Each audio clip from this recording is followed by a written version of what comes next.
स्वागत है आपका राजस्थान इतिहास की श्रृंखला में।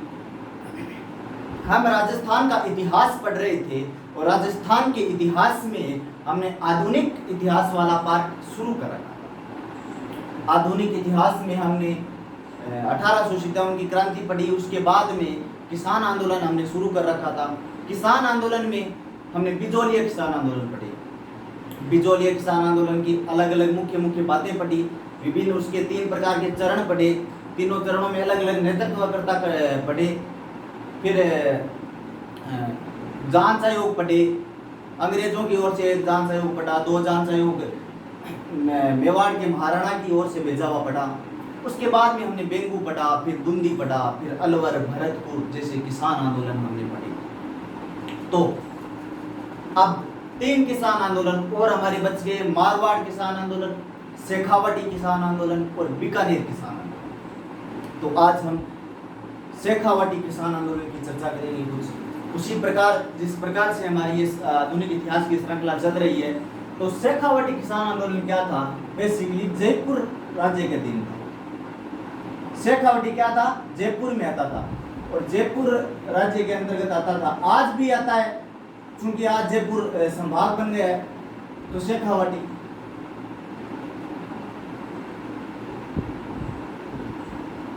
और शेखावटी में भी मुख्य थे, यहाँ पे क्या थे? पंचपाने थे। पंचपाने जो 5 प्रमुख बड़े क्षेत्र थे। बड़े क्षेत्रों में क्या था? नवलगढ़,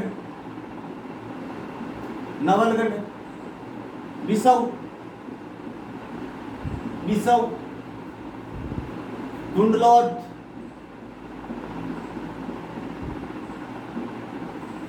मंडावा और एक मलसीसर। शेखावटी में पंचपाने हुआ करते थे। 5 जो बड़े गांवों का क्षेत्र होता था उसे पंचपाने कहते थे। और पंचपाने में नवलगढ़, बिसाऊ, डुंडलोद, मंडावा और मलसीसर ये क्षेत्र आया करते थे। और यहाँ के क्षेत्र, इन क्षेत्रों के किसान इकट्ठे होके सबसे ज्यादा मुद्दे उठाने वाले किसान थे। और मैं बात करूं तो शेखावटी जयपुर में एक वंश था कछवाहा, और इस कछवाहा वंश की एक शाखा थी शेखावत। और इस शेखावत से क्या बना है? शेखावटी बना है। तो उसी प्रकार जिस प्रकार अन्य जो हमने किसान आंदोलन पढ़े, तो किसान आंदोलन में क्या होता था कि किसानों पे विभिन्न प्रकार के टैक्स, विभिन्न प्रकार के राजस्व कर, विभिन्न प्रकार से उन्हें प्रताड़ना, बेगार प्रथा, इस प्रकार की जो प्रमुख प्रकार के जो टैक्स थे, प्रमुख प्रकार के जो लाग बाग थे, जिससे किसान परेशान थे। और किसानों ने इकट्ठे होकर यहाँ पे मुद्दे उठाए। मुद्दे उठाने वालों में कई नेतृत्वकर्ता थे। इस प्रकार की घटनाएं किसान आंदोलन में होती रही, लगभग मुख्य जगहों पे होती रही। तो शेखावटी में क्या हुआ? देखो, शेखावटी में 1922 में यहाँ पे एक सामंत था माधो सिंह। और माधो सिंह की मृत्यु हो जाती है तो नया सामंत बन जाता है कल्याण सिंह नया सामंत बन जाता है। माधो सिंह की मृत्यु हो जाती है और कल्याण सिंह यहाँ पर कई प्रकार के टैक्स लगा देता है।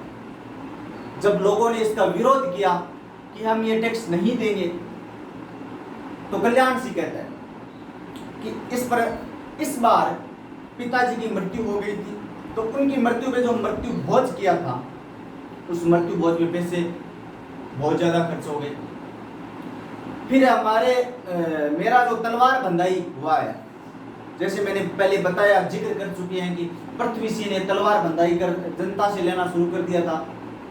उसी प्रकार तलवार बंधाई कर लगभग सभी जगहों में सभी सामंतों द्वारा धीरे धीरे जनता से लिया जाने लगा।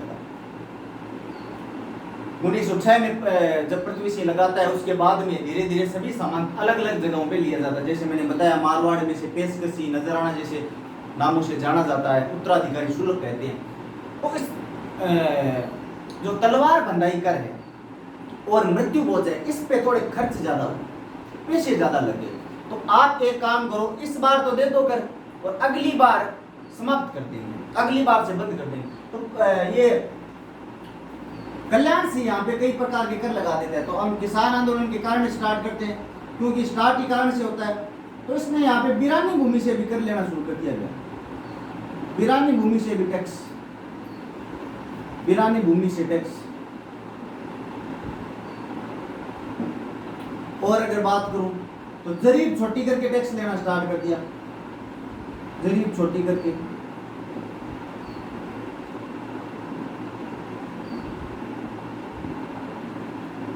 जरीब छोटी। एक यहाँ पे का बात करूं, इजाफा कर, इजाफा कर। एक यहाँ पे ज़कात कर। इस प्रकार के कई करते। इजाफा कर देखो क्या होता था, प्रति बीघा 2 आना टैक्स बता दिया, 2 आना टैक्स बता दिया था, 2 आना टैक्स। और ज़कात क्या होता था, इजाफा और ज़कात ये 2 टैक्स ध्यान रखना भाई। ज़कात ये होता था कि किसान जब यहाँ के क्षेत्र में उसे कम पैसे मिलते थे अपना माल बेचने के लिए, तो वह अपना जो अनाज है, माल है, उसको बाहर बेचने जब जाता था तो उससे टैक्स दिया जाता था। और बाहर बेचकर जब वह वहां से अच्छा खाद बीज भी लाता था तो भी उसे टैक्स दिया जाना पड़ता था। तो इसलिए ज़कात टैक्स ध्यान रख लेना, इजाफा टैक्स कर ध्यान रख लेना, और जरीब छोटी करके टैक्स लेना ध्यान रख लेना। और बिरानी और भू राजस्व कर, ये तो भाई ज्यादा था ही, भू राजस्व कर ज्यादा।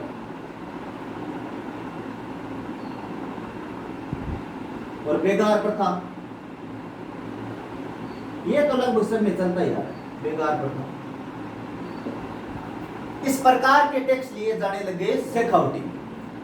किसने स्टार्ट किए, कल्याण सिंह। तो यहां पर कुछ किसान इकट्ठे हुए और किसानों ने पुरजोर तरीके से इस मांग को वापस उठाया। और यहाँ पर भी एक नेतृत्वकारी जो हमें कई दिनों से पढ़ते आ रहे हैं, कई किसान आंदोलनों में पढ़ते आ रहे हैं, रामनारायण चौधरी, नेतृत्वकारी रामनारायण चौधरी। चूंकि शिखर का ही था, सब जगह कर रहे हैं तो यहाँ पे तो करना ही है, रामनारायण चौधरी। और इस रामनारायण चौधरी के साथ इसका एक परम मित्र और था हरिब्रह्मचारी, हरिब्रह्मचारी। और किसान नेतृत्व का ही ध्यान रख लेना भाई, हरिब्रह्मचारी और रामनारायण चौधरी। इन लोगों ने यहां पर इस मुद्दे को बहुत जोर तोड़ से उठाया। राव जी के खिलाफ, कल्याण सिंह के खिलाफ नारे लगाए गए। और रामनारायण चौधरी ने अखबार जिसका नाम है तरुण राजस्थान, ये वही तरुण राजस्थान है भाई जिसका पहले नाम नवीन राजस्थान था, मुद्दा उठाया इसमें। पुरजोर तरीके से उठाया, हर दिन अखबार में छपता, शेखावटी में ये हो रहा है, ये हो रहा। और बात करूं तो लंदन का एक अखबार है डेली हेराल्ड, डेली हेराल्ड। यहाँ पे भी कई मित्र थे रामनारायण चौधरी के, उन्हें भी बोला कि मित्रों डेली हेराल्ड अखबार जो तुम लोग छाप रहे हो तो छापो, उसमें हमारे शेखावटी के मुद्दे छापो, कर छापो, टेक्स्ट छापो। तो राजस्थान का वह किसान आंदोलन जिसकी चर्चाएं विदेशी अखबार डेली हेराल्ड में भी हुई है, तो कौन सा है, शेखावटी किसान आंदोलन। और जब मैं बात करूं, और ये रामनारायण चौधरी और किसानों को लेके, हरिब्रह्मचारी को लेके, जयपुर का एक राजस्व अधिकारी है, राजस्व अधिकारी,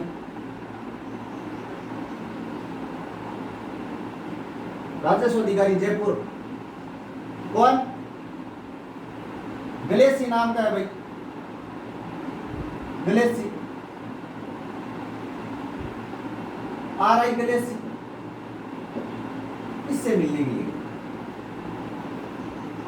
इस RI गलेसी से मिलने के लिए कौन गए, रामनारायण चौधरी, मांग लेकर।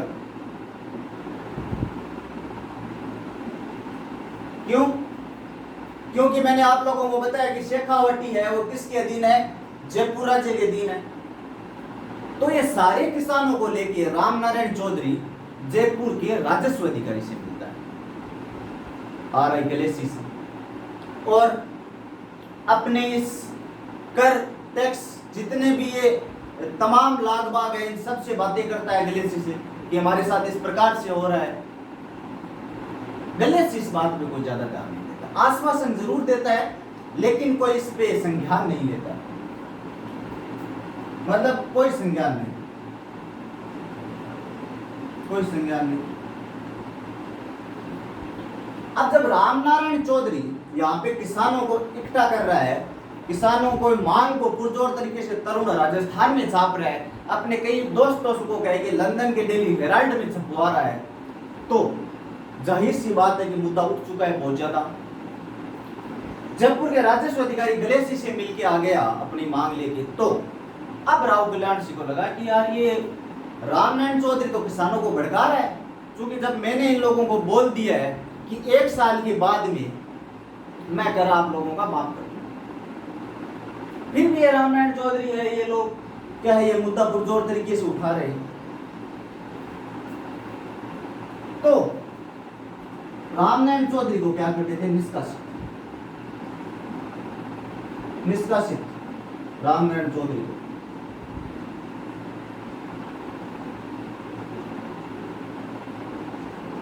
और तरुण राजस्थान पे रोक लगा दी भाई, तरुण राजस्थान पर रोक।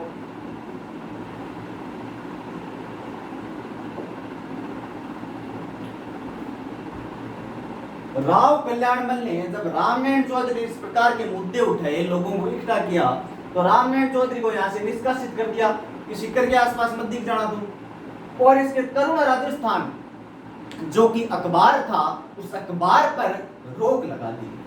अब आंदोलन निष्क्रिय हो गया।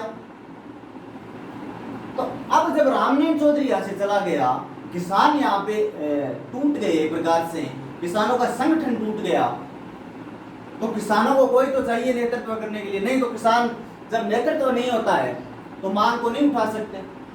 तो अब जो नेतृत्व करने के लिए आया था वो था भरतपुर का जाट नेता ठाकुर देशराज।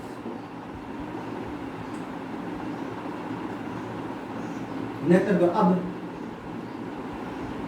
और देशराज यहाँ पे आता है, और देशराज जब यहाँ पे आता है तो यहाँ पे किसानों को वापस इकट्ठे करने लग जाता है। और मैंने बताया कि जिस प्रकार बिजोलिया और बेंगू में धाकड़ जाती थी, ठीक उसी प्रकार गुर्जर के बरड़ क्षेत्र में, बूंदी के बरड़ क्षेत्र में गुर्जर जाती थी। अलवर में राजपूत किसान थे, भरतपुर में भी इसी प्रकार के जो आंदोलन हुए हैं, अलवर में मेयो किसान आंदोलन, ठीक उसी प्रकार यहाँ पे भी एक जाति थी जिसको बोलते थे जाट किसान।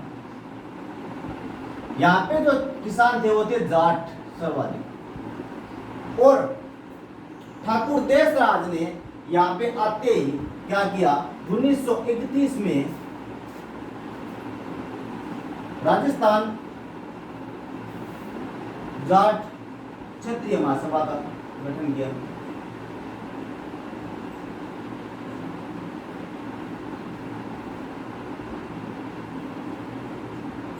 क्षेत्रीय महासभा का गठन किया।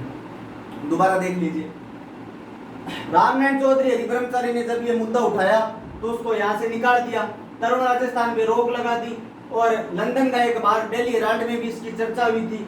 और जब ये लोग मिलने आ रहे गलेसी से, जिसने कोई संज्ञान नहीं दिया, उसके बाद में राव कल्याणमल ने रामनारायण चौधरी को यहाँ से हटा दिया, निष्कासित कर दिया, तरुण राजस्थान पर रोक लगा दी।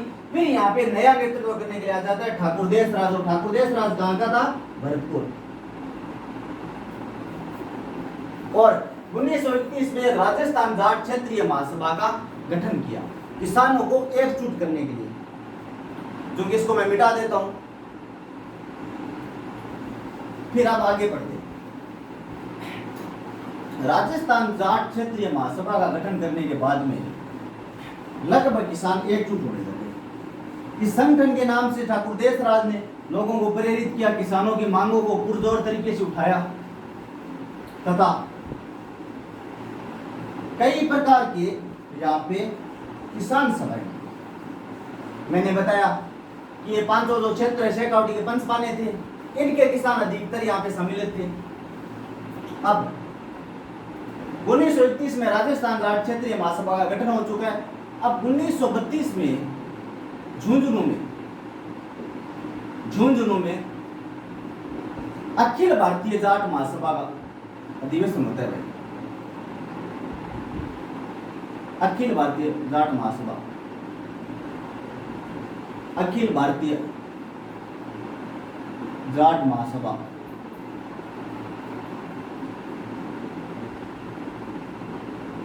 जाट महासभा का अधिवेशन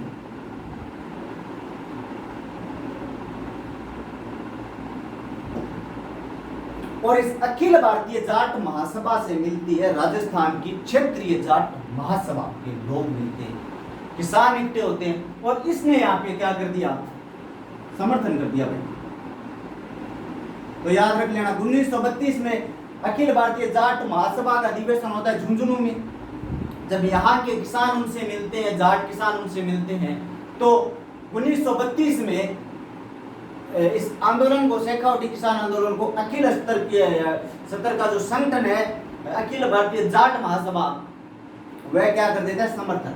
और जिस प्रकार इसका अधिवेशन हुआ है उसी प्रकार 1933 में राजस्थान जाट क्षेत्रीय महासभा का अधिवेशन होता है। राजस्थान जाट क्षेत्रीय महासभा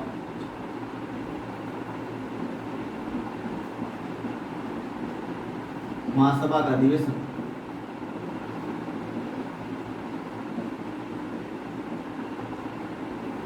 और ये होता है पलथाना में। पलथाना भी सीकर में है भाई।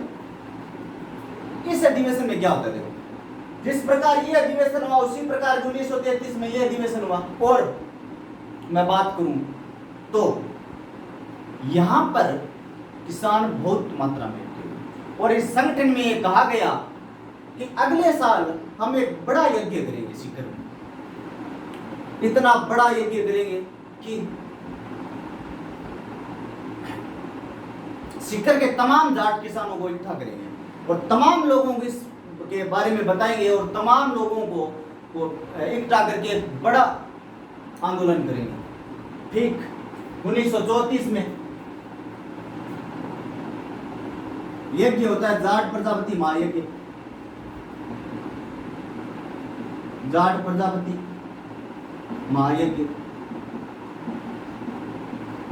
1934, ध्यान रखना, बसंत पंचमी।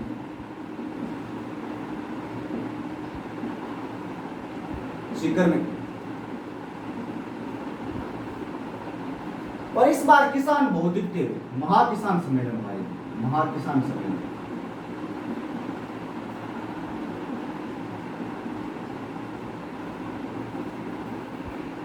इस बार किसान ज्यादा इकट्ठे हुए। तो किसानों में दो प्रमुख नेता थे, सर छोटूराम चौधरी जिसका स्मारक है संगरिया हनुमानगढ़ में, दूसरा किसान था रतन सिंह। ये लोग इकट्ठे हुए बहुत ज्यादा रूप में और इन लोगों ने नेतृत्व किया इसका। फिर सीकर के ठाकुर से बात करते हैं, फलस्वरूप इतना बड़ा सम्मेलन देख के, इतना बड़ा आंदोलन देख के, इतने लोगों को एक साथ इकट्ठे देख के सीकर का सामंत बात मान लेता है। तो समझौता करने वाले में ध्यान रख लेना 1935 में समझौता करने वाले में छोटूराम चौधरी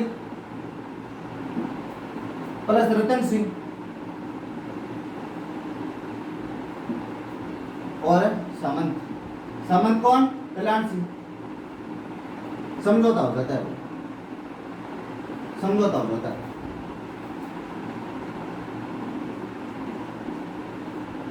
और एक बार ये आंदोलन लगभग समाप्त हो गया।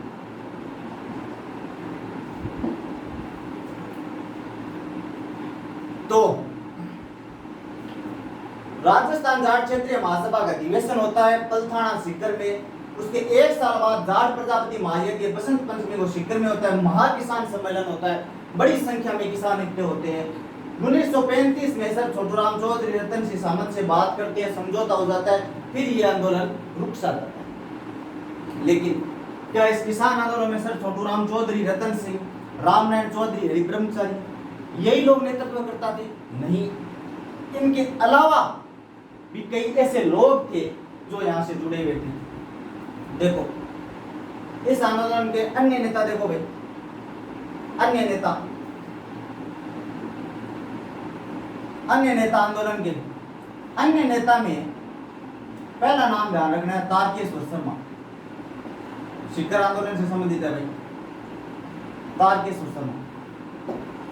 तारकेश्वर शर्मा ने यहाँ पे क्या किया? देखो तारकेश्वर शर्मा ने यहाँ पर अखबारों के माध्यम से प्रचार प्रसार किया। इसके भाई दो अखबार थे, एक तो ग्राम, दूसरा अखबार था गणेश। और इस गणेश अखबार में ठाकुर जो देशराज थे उसने भी इसकी हेल्प की थी भाई, देशराज ने हेल्प की। तो तारकेश्वर शर्मा का संबंध किस किसान आंदोलन से? शेखावटी से। और ग्राम व गणेश नामक अखबारों से क्या की इसने? प्रचार प्रसार किया। दूसरा नाम ध्यान रख लेना, नरोत्तम लाल जोशी, झुंझुनू के थे भाई, झुंझुनू के। और नरोत्तम लाल जोशी ने शेखावटी जकात आंदोलन का नेतृत्व किया भाई, शेखावटी जकात आंदोलन का नेतृत्व।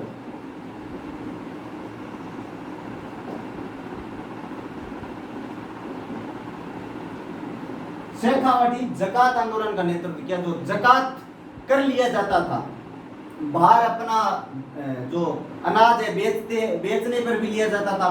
बाहर से जब खाद बीज भंडार उचित मात्रा में जब लिया जाता था उच्च क्वालिटी का, तब भी टैक्स लिया जाता था। और नरोत्तम लाल जोशी देखो राजस्थान विधानसभा के प्रथम अध्यक्ष भी, ये बात भी ध्यान रख लेना, राजस्थान विधानसभा के प्रथम अध्यक्ष। इतनी बात आप नरोत्तम लाल जोशी के बारे में। एक व्यक्ति और, मास्टर प्यारेलाल गुप्ता।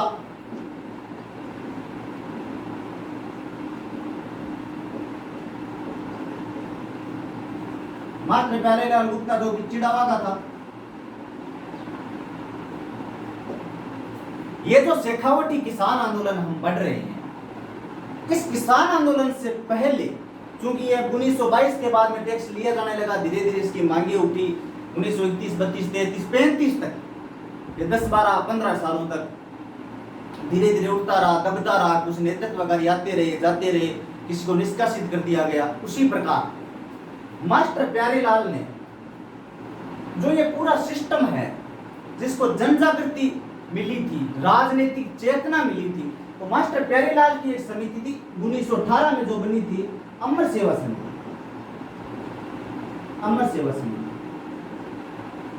सेवा समिति उससे मिली।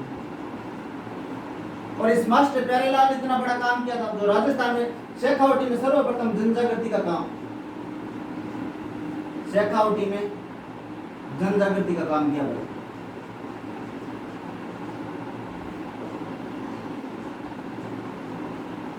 सर्वप्रथम। और इस कारण इस मास्टर प्यारेलाल को चिड़ावा का गांधी भी कहा जाने लगा भाई, गांधी। किसका गांधी? चिड़ावा का गांधी। तो ये बात ध्यान रख लेना। अन्य नेतृत्व कारण एक नाम और ध्यान रख लेना भाई, मास्टर चंद्रभान। ये भी आदमी ठीक था, मास्टर चंद्रभान। अब चंद्रभान को देखो क्या हुआ। चंद्रभान इस आंदोलन के दौरान गिरफ्तार हो गया था। इस आंदोलन के दौरान अगर कोई गिरफ्तार हुआ था तो कौन था? चंद्रभान। 51 रुपए का जुर्माना दिया गया भाई, 51 रुपए का जुर्माना, 6 सप्ताह की जेल।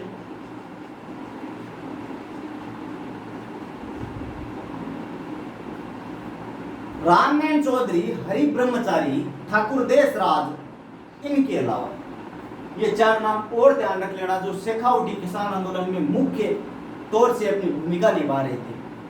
तारकेश्वर शर्मा, जिसने ग्राम व गणेश नामक अखबार में शेखावटी किसान आंदोलन के मुद्दे को पुरजोर तरीके से निभाया। उसी प्रकार हम बिजोलिया किसान आंदोलन में पढ़ते हैं, प्रताप अखबार पढ़ते हैं, अभ्युदय पढ़ते हैं, भारत मित्र पढ़ते हैं। ठीक उसी प्रकार तारकेश्वर शर्मा ने ग्राम और गणेश नामक अखबार से शेखावटी के मुद्दे को उठाया। उसके बाद में नरोत्तम लाल जोशी, जो कि शेखावटी में जकात आंदोलन का नेतृत्व करते हैं। ठीक उसी प्रकार मास्टर प्यारेलाल गुप्ता, जो कि अमर सेवा समिति नामक एक संगठन बनाकर शेखावटी क्षेत्र में जन जागृति का काम करते हैं, किसानों को आवाज बनते हैं, किसानों को जागृत करते हैं। इसलिए मास्टर प्यारेलाल गुप्ता को कालांतर में चिड़ावा का गांधी भी कहा जाने लगा। ठीक उसी प्रकार मास्टर चंद्रभान थे जो इस आंदोलन में नेतृत्व करते हुए गिरफ्तार हो गए थे, 6 सप्ताह की जेल हो गई थी, 51 रुपए का जुर्माना लिया गया शेखावटी किसान आंदोलन में। इसके अलावा 1934 और 35 में इन 2 सालों में कई घटनाएं हुई है, उनके बिना ये आंदोलन पूरा नहीं माना जा सकता। तो चलो हम पढ़ते हैं कौन कौन सी घटनाएं हुई है। पहले मैं इनको मिटा देता हूँ थोड़ा।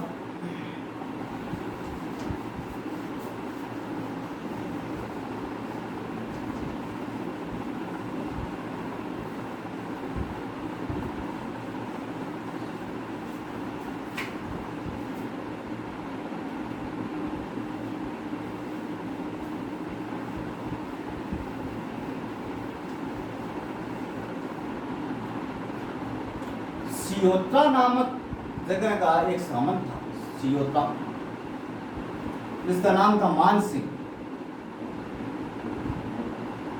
इस मान सिंह ने सोतिया का बास, इसके पास में कोई गांव था भाई, गांव, वहां पे कुछ महिलाओं के साथ दुर्व्यवहार कर लिया था। किसके साथ? महिलाओं के साथ।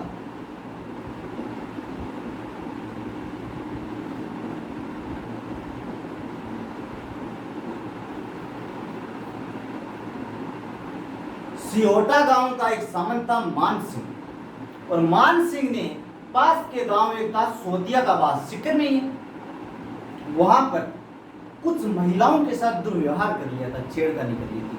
तो महिलाएं सारी इकट्ठी होके इस आंदोलन से एक व्यक्ति और संबंधित था भाई, ध्यान रख लेना, हरलाल सिंह, सरदार हरलाल सिंह। सरदार हरलाल सिंह भी तारकेश्वर शर्मा, नरोत्तम लाल जोशी, मास्टर प्यारेलाल, चंद्रभान, रामनारायण चौधरी, हरि ब्रह्मचारी, ठाकुर देशराज, इन सब के साथ था। ठाकुर हरलाल सिंह की एक पत्नी थी जिसका नाम था किशोरी देवी। क्या नाम था? यह भी महिला नेता थी भाई। किसकी पत्नी थी? सरदार हरलाल सिंह खर्रा।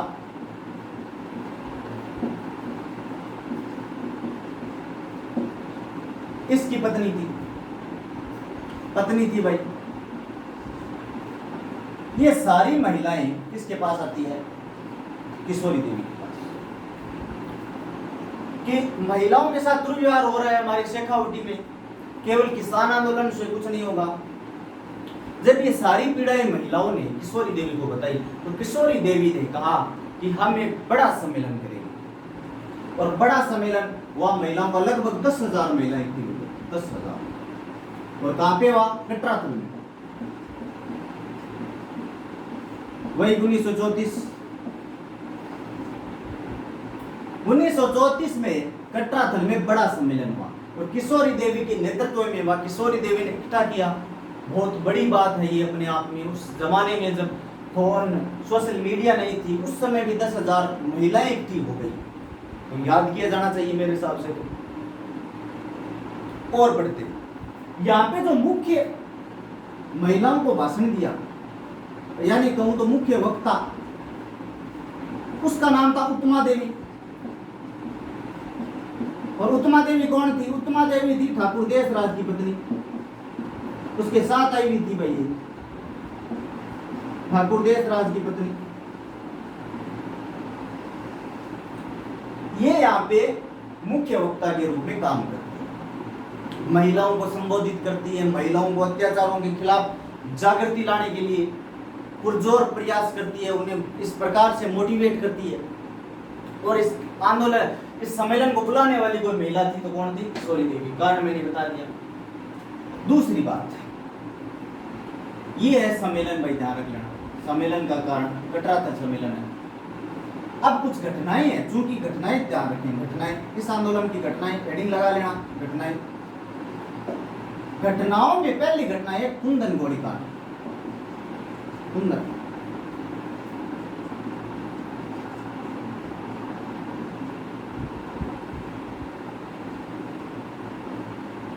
गोलीकांड की ये जो घटना हुई थी, ये हुई थी 1935। क्या हुआ देखो, सीकर में एक गांव है कुंदन,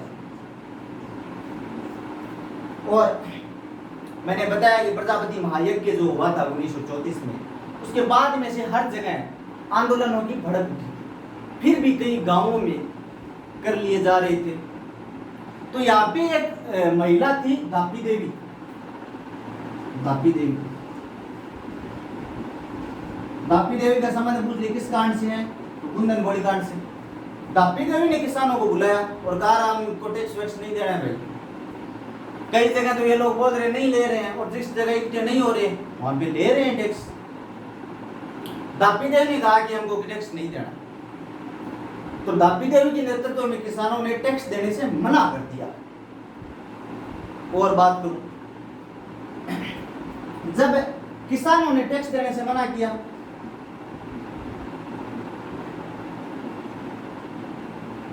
किसानों ने मना किया, तो यहां पे अंग्रेज अधिकारी आता कैप्टन वेब, और कैप्टन वेब आके क्या कर देता है, गोलीबारी। तो यहाँ पे 4 किसान घायल हो जाते हैं, घायल क्या शहीद ही हो जाते हैं 4 किसान, कुछ किसान घायल हो जाते हैं। तो यहाँ पे कुछ किसान शहीद हो जाते हैं, लगभग 4। कितने? 4। नाम ध्यान रख लेना रहे तो, चेतराम, तुलसीराम, टिक्कूराम, आसाराम। कुंदन गोलीकांड में ये 4 किसान शहीद हो जाते हैं। याद किया जाना चाहिए कुंदन गोलीकांड, क्योंकि जब किसानों से कई जगह कर नहीं लिए जा रहे थे, तो कुंदन गोलीकांड में एक महिला के कहने पे, जिसका नाम है दापी देवी, किसानों ने मना कर दिया टैक्स लेने से। तो इतना बड़ा कुंदन गोलीकांड हो गया। और बात करूं तो इस कांड की जो चर्चा हुई थी, वो ब्रिटेन की संसद है house of Commons, house of Commons, उसमें ब्रिटेन की एक संसद है हाउस ऑफ कॉमन्स, वहां पे इस बात की चर्चा हुई। तो राजस्थान का एकमात्र गोलीकांड कुंदन गोलीकांड शेखावटी किसान आंदोलन की घटना है, जिसकी चर्चा विदेश के एक संसद हाउस ऑफ कॉमन्स तक पहुंच गई। ठीक है, इस प्रकार की कई घटनाएं और हुई थी। यहाँ पे देखो,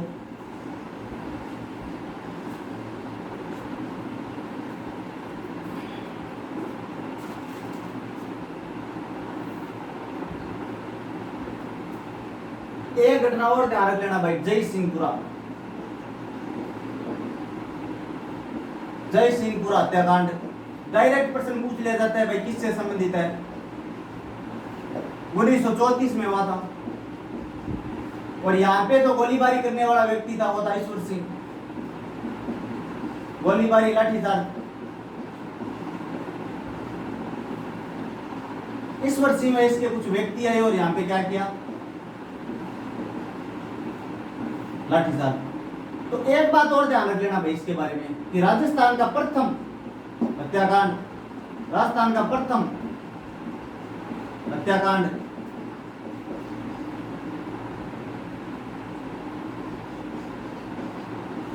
जिसमें हत्यारों को सजा मिली,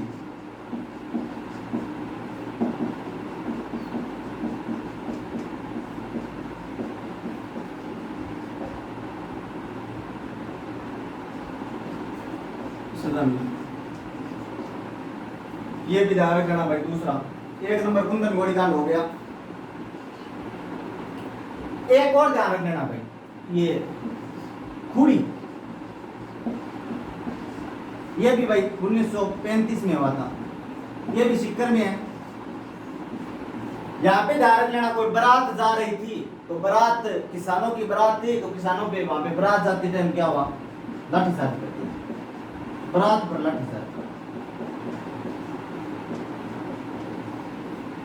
एक और ध्यान रख लेना, हनुमानपुरा, ये हत्याकांड डायरेक्ट प्रश्न पूछ लिया जाता है भाई कि इस हत्याकांड का संबंध किस किसान आंदोलन से, या फिर इसमें क्या होता है, ये भी 1934। इसमें क्या हुआ कि किसानों के घरों में आग लगा दी, घरों में आग। तो किस हत्याकांड में किसानों के घरों में आग लगा दी? तो हनुमानपुरा, किसानों के घरों में आग लगा दी भाई।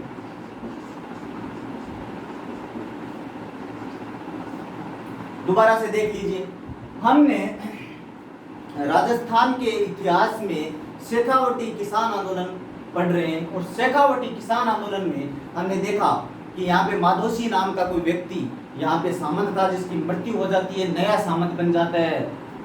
कल्याण सिंह कई प्रकार के टैक्स लगा देता है, जिसमें जरीब, जकात, इजाफा, जरीब को छोटी करके टैक्स लेना शुरू कर देता है, पिरानी भूमि पे टैक्स लेना शुरू कर देता है। इस प्रकार की घटनाओं को रामनारायण चौधरी, हरि ब्रह्मचारी जब उठाते हैं अपने अखबार तरुण राजस्थान में, तो फिर यहाँ पे जो कल्याण सिंह था उन्हें निष्कासित कर देता है, तरुण राजस्थान पे रोक लगा देता है, क्योंकि ये लोग जयपुर का राजस्व अधिकारी आर.आई. गिलेसी से मिलने के लिए वहां पे जाते हैं।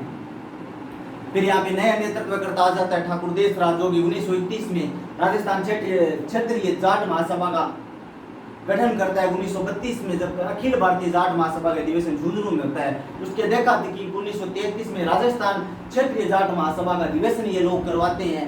उसके एक साल बाद में जाट प्रजापति महायज्ञ करवाते हैं। फिर छोटूराम और रतन सिंह के समझौते से ये किसान आंदोलन खत्म हो जाता है। इसके बाद में कुछ अन्य व्यक्ति जो नेतृत्व करता है, जिसमें तारकेश्वर शर्मा, नरोत्तम नाथ जोशी, सरदार सिंह हरलाल शिखरा, सरदार हरलाल शिखरा, मास्टर प्यारेलाल, मास्टर चंद्रभान जैसे लोग यहाँ पे नेतृत्व करता है।